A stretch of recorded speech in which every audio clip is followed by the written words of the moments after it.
time of year when so many of us overspend. Reality is beginning to hit for shoppers who might have overextended themselves this holiday season. And in this News 8 Sunday Money Matters report, credit counselor Larry Chiang of United College Marketing Services joins us with some tips to help us beat what you call the post-holiday debt doldrums, right? Yes. Yeah. Your first tip, Larry, thanks for joining us, by the way, is one that I wouldn't have thought of. You talk about refinancing a car loan? Yeah, we're in a very unprecedented time in our economic history in that interest rates have been falling and continually falling.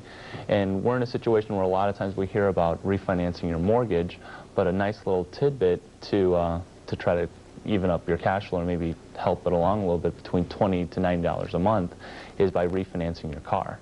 That's something we never think about, really. Yeah. All right. The other thing that you talk about is transferring debt from one credit card to another. Good idea, bad idea? Because we certainly get all those solicitations in the mail urging us to do that. Right. What you want to make sure that you do is when people do get a better offer in the mail or when they see something that is more appealing, it's okay to switch that card to a lower cost, but what they want to make sure that they do is not use all the credit card credit line that is available to them, because what happens is sometimes, let's say their credit line doubles, they switch their balance, but then the other part of their older, higher interest rate card grows also because they have extra available cash to them. And if you only make those minimum payments, it can take forever. Right, it just grows and grows.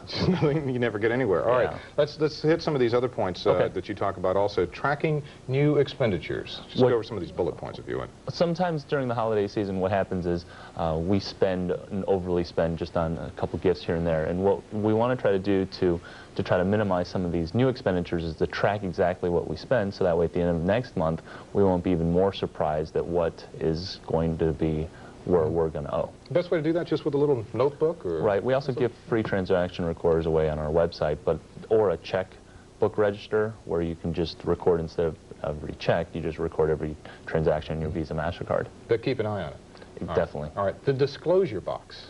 The disclosure box is a critical tool because a lot of us get credit card offers and we sometimes throw them away.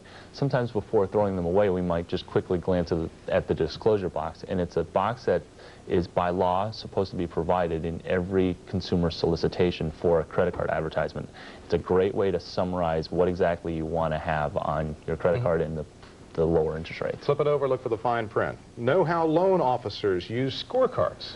You can save a lot of money just by knowing that loan officers don't actually go to a committee, they actually score on a point system. And the way that you know how the point system works is you first of all get your free credit report, which sometimes is free, sometimes costs $8, but nevertheless it's a very well spent money to get a free credit report, because what happens is once you get the free credit report, you know what goes into and what loan officers use as a scoring system. And you can turn that card into your own financial tool, so to speak, right? Exactly. Once you get your credit report and know what's on there and know how credit officers are using it to evaluate you, you can save money on the largest expense that we have in our lifetimes, or for most of us, which is interest. Okay. The last tip, Larry, that I really like is rip up incoming solicitations. It's very important to do because a lot of us are in the habit of ripping up our receipts for restaurants or for transactions, or remember those old carbon copies. But what people still don't do, and sometimes they forget, is they don't rip up their incoming card solicitations simply because they don't think there's a lot of personal information on there, but there is. And if people go trash digging, that's a big way that a recent wave of fraud has come about. Okay, very good. Larry Chiang, thanks for coming in this morning, sharing some of those tips. Thanks. Something to think about this time of year.